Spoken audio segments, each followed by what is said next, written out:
Joining me now is Pluralsight author Tim Warner. Tim has just finished an epic redo of all of the CompTIA A+ training materials, which we released toward the end of 2015, December 2015, really to correspond with the new version of the A+ exam that everyone will start taking in January 2016.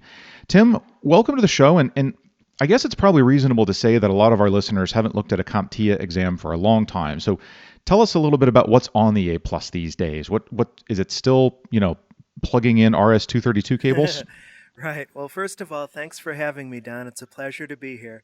And I'm grateful to report that in this latest iteration of the A+, CompTIA has done a really good job of removing obsolete technology. You're absolutely right. For far too long, those who took the A+ needed to know IRQ values long after that became completely irrelevant. Oh, gosh. So, yeah, absolutely. And we'll speak more of the details, I'm sure, as we go along. But we're talking about contemporary hardware and software, fortunately. So, I mean, this is something that, if somebody listening maybe has a friend or even a child who's getting to the age where they can start thinking about a career, this is kind of a legit thing for them to be looking at now. Yeah, absolutely. I mean, historically, I've been in the industry since 1997. And normally, in my experience, the CompTIA A plus and or the Network Plus represent the entry level for somebody who wants to make sure they have a baseline set of skills that they can apply in IT. And A plus, I think, is particularly attractive to folks who have some background with tinkering, because who doesn't like to take a screwdriver in hand and horse around with computer hardware? Yeah, we just don't get to do that much anymore, do we? Right, exactly. And that's something else that those who are studying for the new 900 series A plus exams will find. You've got, well, still you have to know all the hardware components, but we have stuff about virtualization and cloud virtual machines and so forth. So all in the name of keeping up to date in the 21st century in IT. Now, something interesting about this one too, about this series of training that you did. This was, how many courses did you wind up having to do because there's two A+ exams, and so you had to do how many courses to cover everything? Oh boy. I think that between the 22901 hardware test and the 22902 software, it's something like 11 courses. I mapped each of those courses to Wow. a domain in the blueprint that you can and should download from CompTIA.org. CompTIA has always been very transparent about the objectives on their blueprints. But I haven't totaled the number of hours in a while, but it's dozens of hours of training, let's put it that way. It's a marathon journey for the CERT candidate. And an important feature is, as you and I record this, I'm not exactly sure of the status because Pluralsight's working on some website related stuff to make it happen. But our intent is to actually make all of this A+ education free for the life of this version of the A+ exam, which should be roughly 3 years. So, if you're listening to this and you know somebody who wants to get into the field, as Tim said, the A+ is a great entry point. This is not going to cost them anything. They don't have to use your login. They can make their own login. They're going to be able to get in and get that for free, which I think is kind of a tremendous thing. We really do want to give back. And I mean, Tim, I know you sat for close to 3 months making all of this content, and it's gonna definitely be a big thing for the kind of the world, especially people wanting to get into this industry. What do you think was either the most interesting or the most challenging bit of this to teach? I mean, I know the material can be a little bit dry sometimes, and so you kind of have to pump yourself up for it, but what were a couple of memorable topics? Well, as a trainer, I've taught A plus over the years a lot in the classroom. So teaching this Pluralsight learning path, especially for the 22901 hardware material, it took a different paradigm shift because, of course, I'm not in a room physically with the students and we can't physically take down computers and swap parts directly. So I had to be a little creative. And what I've done really is three things. One, we recorded a series of full motion videos in which I do an actual take apart. So that will help illustrate a lot of points. Number two, in every one of my modules, I include a supplemental links list that points the student to, well, any reference that I make during the training. The idea is that I don't want you, the student, to have to make notes unnecessarily, like long URLs and so forth. So you've got a lot of really good practical Sure. references there embedded in the training. So yeah, the hardware definitely was the most challenging to teach in this way. Software, of course, that's our bread and butter, doing software demos, so that was much easier. What version of Windows did you use for this? I mean, I gather it's mostly Windows client based. So were you Windows 10 or Windows 8.1? I'm pretty sure that CompTIA would have put Windows 10 on the objectives if the product had been released. But alas, the 22901 and 902 stop at Windows 8.1. They actually want you to Okay. go back as far as Vista, believe it or not. Anything prior to Vista, so Wow. XP and before that are just gone, disappeared. But they do specify Vista and X, Windows 7 and Windows 8.1. so XP has finally disappeared. That's awesome. Yeah. Yep. No one ever thought that would I happen. know it. So how long have I know you said you've taught A plus in the classroom. About how long have you been teaching the A plus material to people? I would say since 1998 or so. So I've seen all of the Oh exam gosh. versions iterate over the years. And like I said at the beginning of our talk, I'm especially kudos to CompTIA for getting rid of old RAM. We don't have to know about AGP and bus architectures that are no longer relevant. And CompTIA has really done their homework, and it's clear that they're in touch with what trends there are in computer hardware and software now in the 21st century. So you've probably seen more than a couple of people kind of perhaps start with the A plus and then maybe go on to start building out their career and taking harder and harder courses and getting bigger and better jobs. How's that kind of feel to help someone, shoehorn their way in the door? That's really why I teach. It's such a beautiful thing to help somebody along who maybe is starting with just some tinker interest in electronics or computer hardware. And so they study the A plus, and in so doing, and working through the 901 and 902 materials, you're really going to get current with technology, with repairing consumer systems, and even some enterprise business stuff. So it's as an instructor, that's why I do this. When I hear back from students who have gotten their first break in the industry, and then they just blossom from there, and then depending upon where their professional passions lie, they may go for additional certifications specific to a vendor. Maybe they get into routing and switching and they go down the Cisco path. Maybe they're in an area like I am here in Nashville that's heavily Microsoft based, so they'll look at those certifications, and it just becomes an evolving positive thing. And something that we run into a lot with a lot of Pluralsight courses, especially the operations courses, is it can be really just practically difficult to set up your own lab. You look at some of the stuff Greg Shields does with vSphere. He's got 5 or 6 host machines running dozens of VMs. It's complicated. We do big stuff sometimes.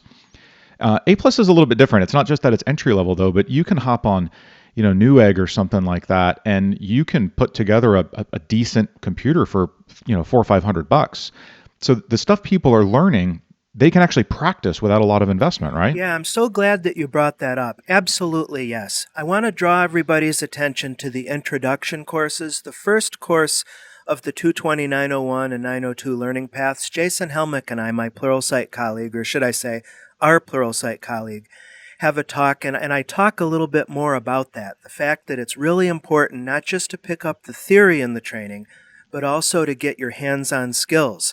And I dare say that you don't have to even necessarily spend several $100s to get some hardware to practice on. You can ask relatives, friends, colleagues if they have any dinosaur equipment that they just have sitting in their garage and they may be willing to donate to you to experiment on. I've also, at thrift shops and yard sales, I give you a lot of advice over the course of the training on how to get your hands-on experience in as cost-effective way as possible. And that applies equally well to software. For instance, I give guidance on how to set up a virtual lab using free software, Oracle VM VirtualBox, the desktop hypervisor, Downloading Linux, of course, is free. Microsoft Evaluation Operating Systems, those are free. So between the free training and building the practice lab being essentially free, there's very little friction, it seems to me, to get going with this certification and an IT career.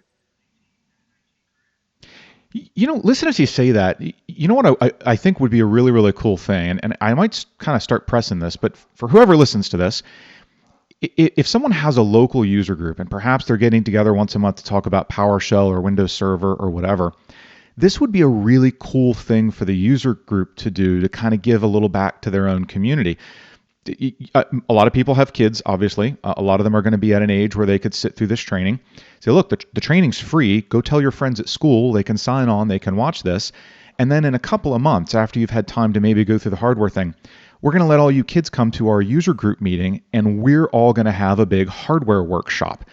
And just how much fun would that be? I mean, is that something that you think user groups would kind of get behind? 100%. I want to encourage all of those who are listening to pop open your web browser if it's not already open, and do a search for user group space your city and see how well connected the community is. And I hope that it is. Here in Nashville, Tennessee, it's pretty amazing how many user groups there are. And like you said, Don, that is a fantastic opportunity to get with community, real live people, to work on this stuff together.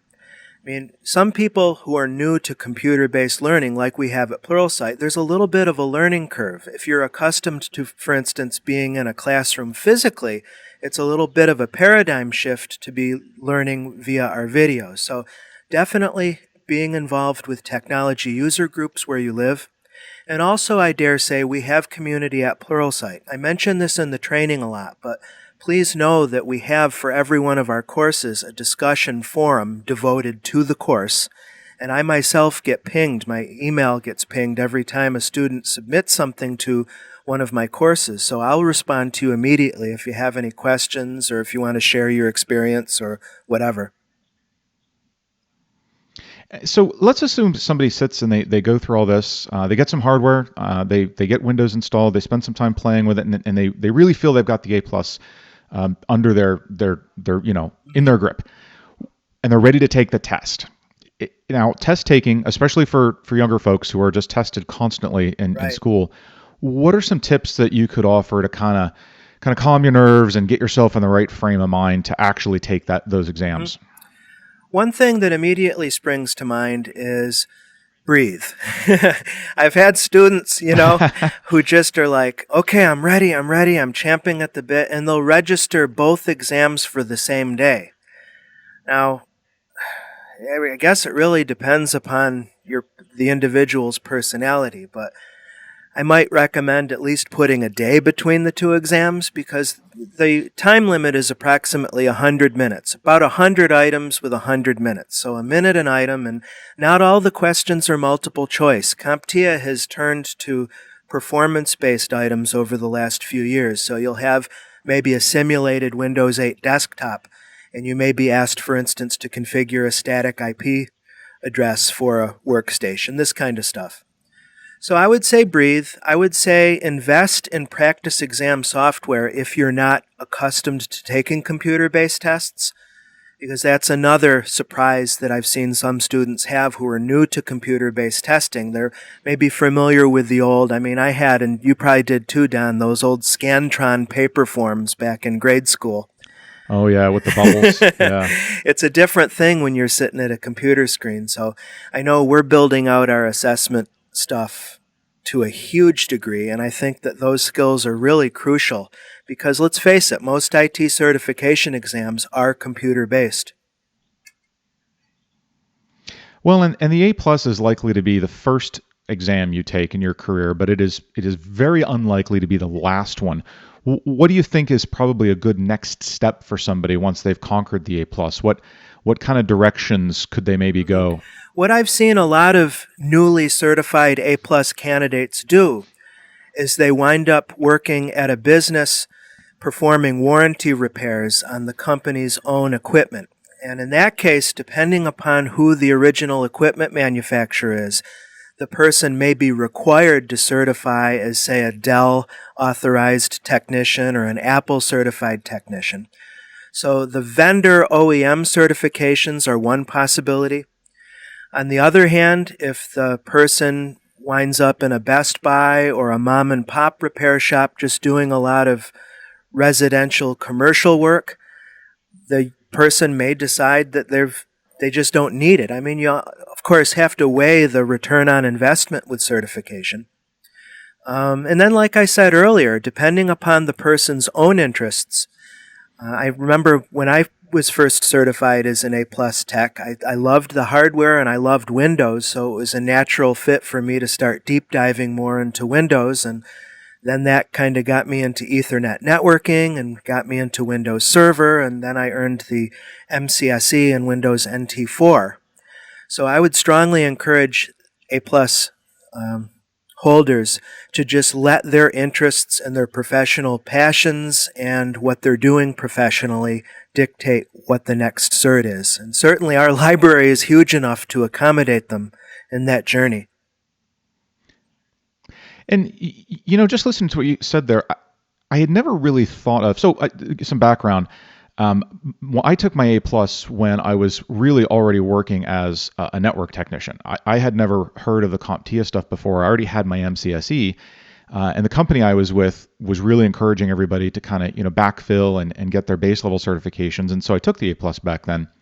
So I guess it never really occurred to me that when you take the A plus, there's actually job opportunities. And you mentioned like a mom and pop repair shop or maybe working for Geek Squad. I'm thinking that you could maybe look for managed service providers, MSPs in your area who might really, what are some other jobs that a young person who just got their A plus might be suitable for? So just so kind of people have some idea of what's out there. Well, I'm glad you mentioned MSPs because that's certainly a big deal here in Nashville specifically. I have lots of friends who work for managed service providers. Some of them do all of their support with their customers remotely, just remoting into servers and sometimes employee user computers. But MSPs are just as willing to have you go on site around the city that you're in or your geographic area. That's actually a really good point to bring out. Because the A plus has been ISO certified for a number of years, the A plus will actually qualify you for jobs that otherwise may be outside your reach experience-wise, like government contract positions. They'll often require the A plus because the A plus is really, truly worldwide an industry standard credential. So government, military, we have a big military base near us, Fort Campbell, and I have some friends who have contracted with them over the years, and certainly their A plus and Network Plus credentials have helped them along those lines. In the end, there's lots of technology job sites. Again, I encourage those listening to pop open that web browser. It actually should be open by now, right? And go to technology job boards and do a search for CompTIA, do a search for A plus or Network Plus, and see what you find. So you mentioned ISO certified. Tell me a little bit about that. Yeah, I guess the A plus is matured enough as a credential. And because CompTIA is always focused on vendor neutrality rather than cleaving to a particular vendor and their proprietary stuff, that they actually worked with the ANSI, the American National Standards Institute, and are certified. I don't know a whole lot about ISO certifications, but A plus is ISO 17024. So put that in your web browser if you want to know more about it. And see what that means. But the long and the short of it means, as I said a couple minutes ago, is that it does in fact give additional oomph or additional credibility to your certification and the jobs that you'd qualify for. Well, that's fantastic news. Tim, congratulations on finishing the series. Thanks. Thanks for spending some time with us and helping people understand what this is all about. We'll keep an eye out for whatever's next from you. Absolutely. Thanks a lot.